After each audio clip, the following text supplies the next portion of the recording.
विधानसभेचे अध्यक्ष राहुल नार्वेकर यांनी काल दिलेल्या निर्णयानंतर ठाण्यात महाविकास आघाडीच्या वतीने बॅनरबाजी करण्यात आलेली आहे। नार्वेकरांनी दिलेल्या निर्णयानंतर आता लोकशाहीची हत्या झाली असा आरोप या बॅनरच्या माध्यमातून करण्यात आला। महाराष्ट्रात दिवसाढवळ्या लोकशाहीची हत्या झाली आणि लोकांनी ती उघड्या डोळ्यांनी बघितली।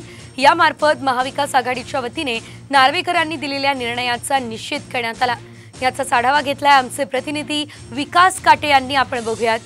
विधानसभेचे अध्यक्ष राहुल नार्वेकर यांनी काल निर्णय दिल्यानंतर ठाण्यामध्ये बॅनरबाजीला सुरुवात झालेली आहे। महाविकास आघाडीच्या वतीने कळवा नाका तसंच ठाणे शहरातील ठिकठिकाणी बॅनरबाजी करण्यात आलेली आहे। आज दिवसाढवळ्या महाराष्ट्रात लोकशाहीची हत्या झालेली आहे आणि लोकांनी ती उघड्या डोळ्यांनी बघितली आहे। अब जनता न्याय करेगी अशा प्रकारची बॅनरबाजी ठाण्यातील कळवा नाका असेल किंवा मग इतर जे काही नाके आहेत या ठिकाणी करण्यात आलेले आहे। विशेष म्हणजे कालचा जो काही निकाल होता यामुळे लोकशाहीची हत्या झाली आहे आणि संविधान हे पायदळी तुडवली गेलं आहे अशा प्रकारची टीका राष्ट्रवादी काँग्रेसच्या वतीनं करण्यात आली होती। तसेच जे काही महाविकास आघाडीचे घटक पक्ष आहेत त्यांनी देखील टीका केली होती।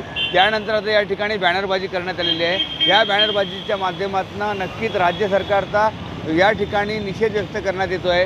हा जो काही निषेध आहे हा महाविकास आघाडीच्या वतीने करण्यात येत आहे। एकनाथ शिंदे यांच्या समवेत जे काही इतर आमदार आहेत त्यांना अपात्र ठरवलेलं नाही आहे, परंतु जो काही शिवसेना पक्ष आहे हा राज्याचे मुख्यमंत्री एकनाथ शिंदे यांच्या नावाने देण्यात आलेला किंवा मग भविष्यामध्ये एकनाथ शिंदे यांच्याकडे पक्ष राहणार आहे। त्यामुळं महाविकास आघाडीच्या वतीने बॅनरबाजी करून हा निषेध व्यक्त केलेला आहे। विकास काटे, साम टीव्ही न्यूज, ठाणे।